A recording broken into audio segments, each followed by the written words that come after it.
All right, now that I got a drink in me, I think I'll be able to talk normal and not stutter every time I do this, but take five. So, my instant reaction to the Packers and Falcons game, going into it, I knew it was going to be tough without Christian Watson, without Aaron Jones, without David Bakhtiari, who was kind of, for me, expecting to play. Kind of looks like he's not, in my opinion, not going to be playing any games on artificial turf this year, which kind of sucks. Curious to know if Green Bay knew that, going into the season.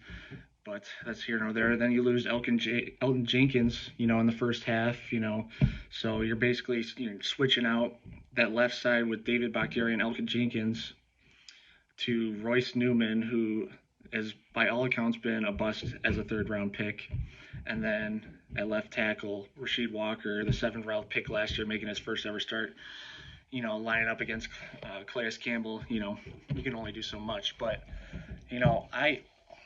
I'm compared to other years, I'm not as, if this was last year, I'd be so upset about this loss. But you know, Jordan Love played pretty well, I thought, for the most part. If you would have told me going into two games this year that he'd have 6 touchdowns and 0 interceptions, I think I would have lost my shit.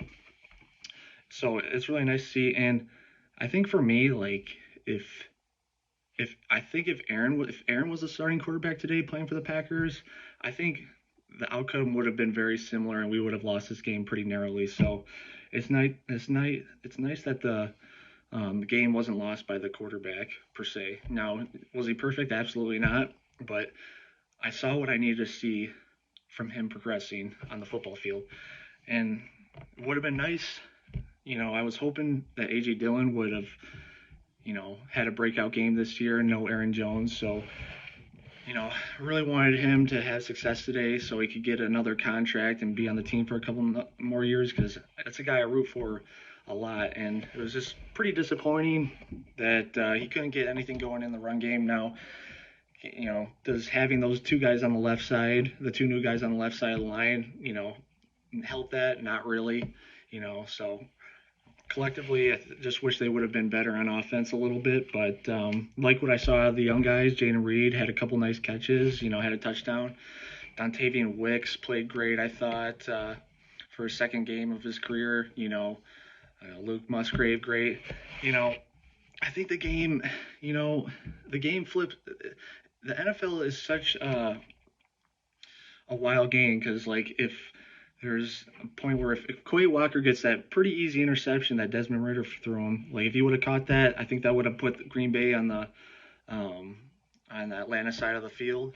I think if Jair grabs that pretty easy interception that he dropped, I think that flips the game, completely. But that's the NFL for you. Pass defense did not look great.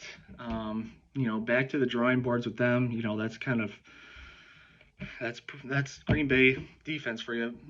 Pass defense is always or rush defense is always going to be a problem. So definitely, I like what I saw from the pass pro defense, but the rush D definitely needs to step up. Now, I think this game mostly is what Atlanta did do compared to what Green Bay didn't do, but you would have liked to sneak out these wins because I believe the second half of the season is when you face the more tougher teams. But that being said, I think if Green Bay can somehow sneak into the playoffs, I think this is ultimately a successful season because, especially with all these young kids, it'd just be nice to see so they can grow together and learn from all their mistakes. So, yeah, it's weird.